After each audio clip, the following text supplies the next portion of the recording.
Welcome to In Pursuit of Truth. This is your host, Sir Patrick MacTabulous. Ladies and gentlemen, I want to give you a quick update as to what's going on with me, this channel, 8Chan, QAnon, Epstein, and of course the Weatherman too. So put on your pursuity pants and let's go!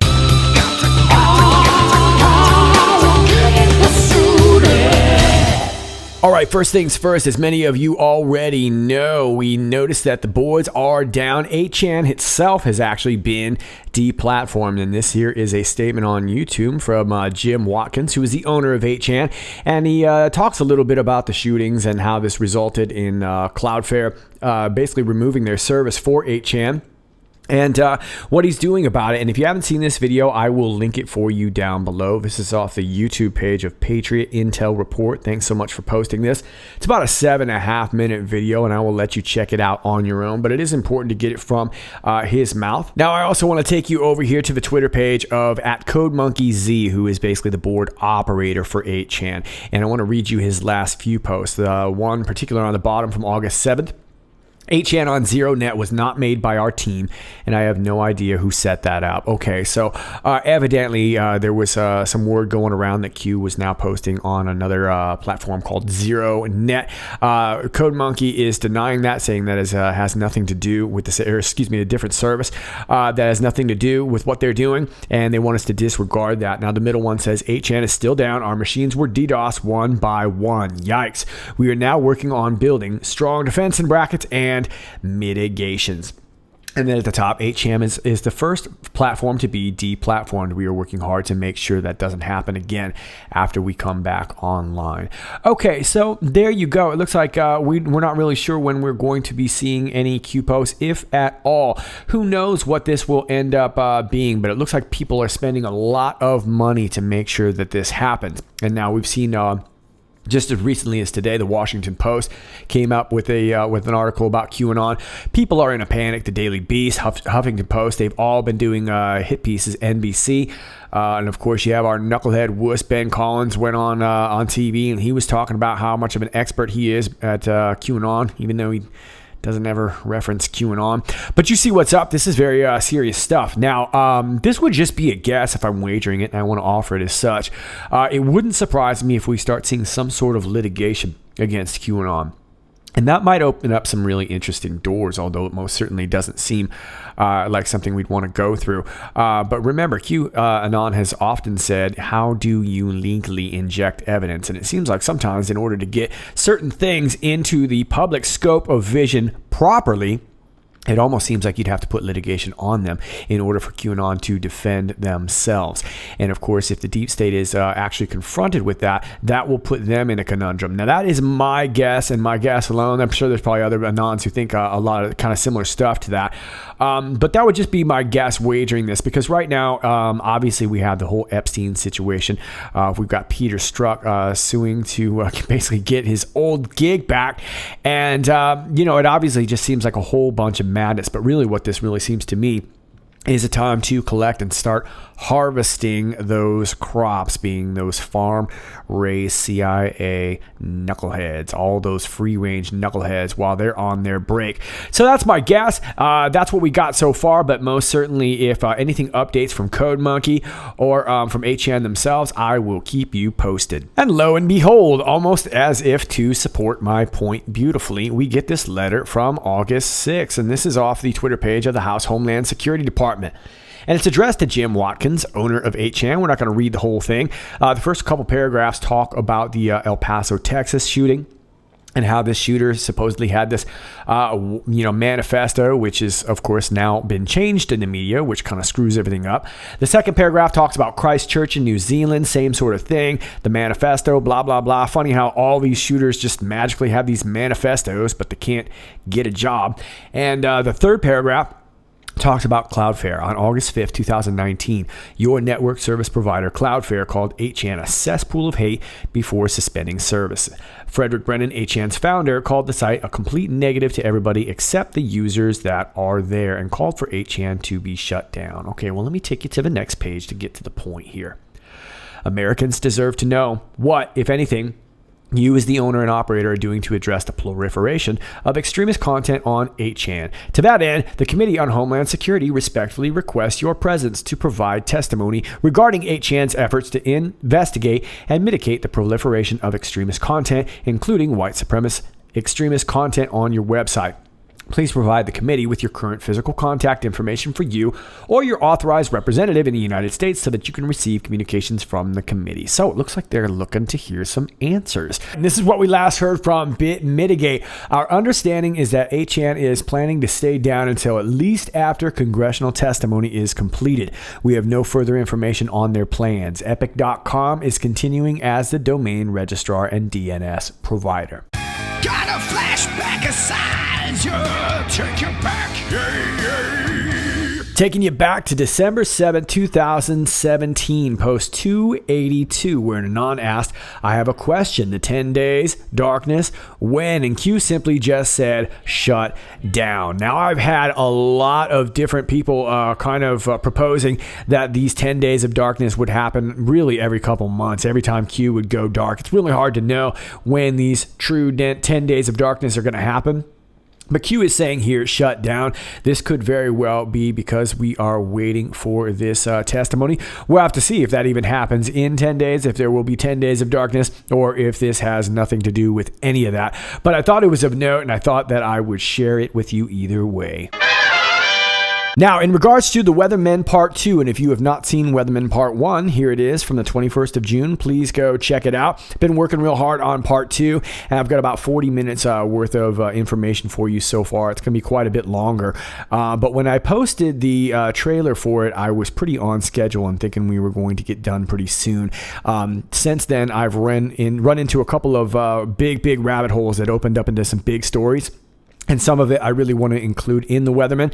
I am also waiting on some outside sources to confirm some confirmation, and that's going to be really, really important in regards to this piece. So here's the bottom line. I don't know when it's going to be done. I'm not going to give you a date when it's going to be done. So rather than fielding a bunch of questions about it, and thank you guys so much for the interest, and thanks so much for the support on that video. I greatly appreciate it.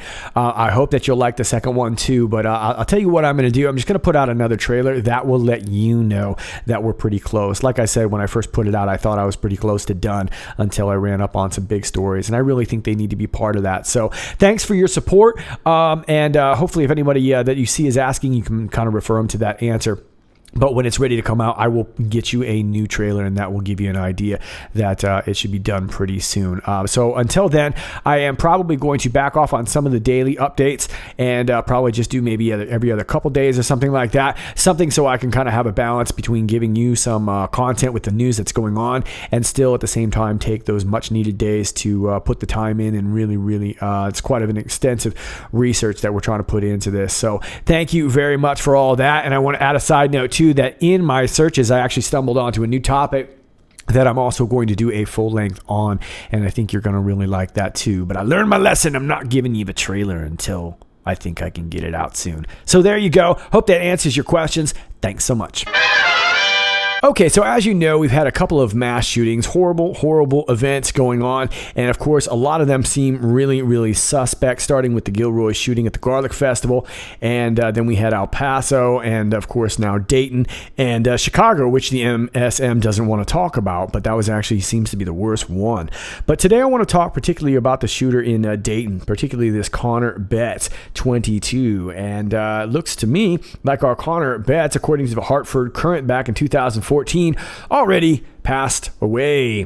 Folsom Construction and Connor Betts, 22, received electrical shocks after the truck hit the wires on the company's Rye Street property about 11 a.m. Okay, well, unless this is a different Connor Betts, even though they seem to be using this picture, our boy has been gone for quite some time. So I think you can smell the knuckleheadery going on. Now, I want to thank Ginger Fried over there on Twitter, who made some really, really awesome graphics regarding Connor Betts' parents. And I want to share these with you here. Here's the first one. If you look up in the right corner there is Connor S. Betts' profile. And then here on the left corner, we see Steve Betts, who is his father. And let's take a look at some of these related companies. The first one being Altamira Technologies, and you can see over on the right of that, connected in the red, formerly Invertix, provides technologies and services in the mission areas of intelligence, surveillance, and reconnaissance, enterprise information technology, and communications mission systems to the greater national security community. How about that? And they got themselves a bit of coin back in 2016. $375 million from the NSA. Wow. Well, they're located out of McLean, Virginia, and Ginger Fried is making the point that in Q Post 789, if you can see that here in the yellow connected here to Post 789, where Q mentions McLean, Virginia in regards to the Gannett. Gannett is also located in McLean, Virginia, and of course, Gannett is the big publishing company that we get a lot of our media from, right? Now, as far as I'm concerned, anything that's stationed out of McLean, I can't help but think might very well have at least the possibility of a clown operation, and Altamira seems to be just like one of those. And of course, we see General Dynamics, and that's almost, boy, I could probably almost make a movie just on General Dynamics. But we see here down at the bottom of Steve Betts' companies, we see Mindthern Technology. Now, one of their clients was DARPA, and of course, DARPA are the knuckleheads that brought you things like LifeLog and Facebook. The same dang thing. And that might be a little hard for you to see there. Developed a prototype with TASC as part of the Advanced Logistics Program to allow automated deployment planning for AF wings to remote bases. Our application communicated remotely and how does that say? Asynchronously with other applications to combine deployment packages and reduce the overall transport footprint. GUI tools allowed the wing commanders to override the aircraft and equipment selections in real time. Override the aircraft. Well, where have we heard that before? And I can already hear your little typing fingers go away. Patrick, you need to check out Able Danger and that uninterruptible autopilot. Yes, Patriot. Bingo. That's what we're talking about. DARPA knuckleheadedry. Okay, so thanks for that, Ginger Fried. And of course, they show that they've made about 27.3. That's their estimated annual revenue. That's in the bottom corner there. Really nice graphic, Ginger Fried. Nice work. Now let's move over to the mother, Moira Betts. And she's got herself a little interesting history too. Let's have a look-see, shall we? Well, it turns out that Moira is also working for Mindthern Technology, so I imagine both of them make quite a bit of coin. But maybe Moira doesn't make enough. Maybe it's that darn pay gap, right? That gender pay gap, because she still finds time to be the assistant store manager at Bath and Body Works. How about that? Well, as you may or may not know, Bath and Body Works is a subsidiary of L Brands. L Brands being under Leslie H. Wexner, founder of Bath and Body Works. And of course, he is also the founder of quite a few different conglomerates. He's a big retail giant, mogul, also part of Victoria's Secret, who recently just canceled their tour. Could be because they're dealing with some things, but who knows? Anyway, so Leslie H. Wexner, founder of Bath and Body Works LLC, was born in Dayton, Ohio. That's funny because this all went down in Dayton, Ohio. So, as you may or may not know, Leslie Wexner was the guy who gifted, looks like not one, but a couple of properties to none other than kitty diddler Jeffrey Epstein. No, know, it's like they're all connected. Knuckleheads all up in here. I want to give you a side note on Jeffrey Epstein. He has another property on the Upper East Side in the Beekman District, and that's 301 East 66th Street. It's an apartment complex, and evidently he did house some of those pilots that he had in there, and also a lot of the models from MC Squared was from there. And we've talked about MC Squared too. Looks to be another feeding organization into this whole tunnel pedophile network. But I wanted to turn you on to it earlier. I'm probably going to make a video this week on it, because I'd like to look into it more. But for those of you who like to get into the googly map, I figured I would let you know about it now in case you guys have any finds that you'd like to share and have me include in my next video. But again, it's 301 East 66th Street, and that is in the Beekman District. And the reason that caught my attention is because there's some interesting stuff to be related to the Beekman District. As a matter of fact, the Beekman Theater, which is kind of a classic theater, is right across the street. And the Beekman District has long been kind of a openly gay district, which is cool enough on its own. However, there are some Beekman pedophile connections that are very, very interesting. And so I will try to dig some more into that, but I wanted to at least get you started with a couple of those little tidbitties. And I also would like to note too that there are some Rockefeller Institutes in that area too. That's the Beekman District in the Upper East Side. So now let me leave you with this. This was from today, or excuse me, from August 7th. Amnesty International issues travel warning for the U.S. Amnesty International has issued a U.S. travel warning after this past weekend's mass shootings, citing rampant gun violence. The organization joins the countries of Japan, Uruguay, and Venezuela in issuing travel warnings for the U.S. Amnesty International's warning specified that depending on the traveler's gender, identity, race, country of origin, ethnic background, or sexual orientation, they may be at a higher risk of being targeted with gun violence and should plan accordingly. Okay, well, this isn't surprising. This picture appears to be from El Paso. Now just have a look at that picture. Do you see it? It's gotta see it. I know, it's gotta see it, doesn't it? It's gotta see it right down below. As you can see right over there, there's the Hooters owl. And oh, what's that number right there? I know, it's actually technically 117. Wow. So Hooters gets around because I just saw them the other day on NBC, and a lot of you did too. Thanks to Vianon who sent me this screenshot.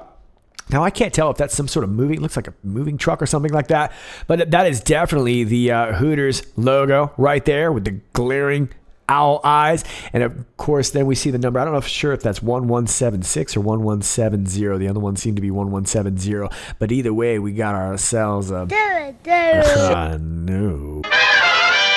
All right, Patriots, that's all I got for you for now. As always, if you like this video, please click like, share, and subscribe. Thanks to all of you who do that already. I greatly appreciate it. And if you're new to my channel, welcome to you. Please understand that all those things I just asked you to do are going to get regularly undone. That's right. YouTube's going to unnotify you, unclick you, unsubscribe you, and probably not show you how to get to my videos. That's right. So do me a favor, if you get to my homepage or whatever, you might want to go ahead and bookmark it. That way you might be able to have a hyperlink to get to it, because oftentimes they will not notify you of my videos. You don't need to let me know because I already am aware of it. It's a bummer. Just do me a favor, re-click yourself, re-notify yourself, re-subscribe yourself. All my alternate links are down below. My Gab and my Brighteon.com are still not working. My BitChute is working. DropSpace is working occasionally. And I'm over at Twitter at IPOT1776. If you're on Twitter, please join me at IPOT1776. I cover a lot of other threads and stories like that I don't get to on videos over there. Once again, that's IPOT1776. Those are all linked down below. My email is linked down below. If you'd like to send me some information, please don't DM me on Twitter. Please send me an email. And if you'd like to send something old school, my P.O. Box is down below. Keep in mind, I do not live in the States, even though my P.O. Box is in the States. So you can keep that in mind if you're sending anything old school. And thanks to all of you who do that. I greatly appreciate it. And eventually, I do get all that stuff. Thank you so, so much. And of course, my Patreon is linked down below if you'd like to support the channel. They're all linked down below in the video description. I will also link that 8Chan video for you down below too, the speech by the 8Chan owner. All right, Patriots, this is Sir Patrick Mack. Until next time, stay funky.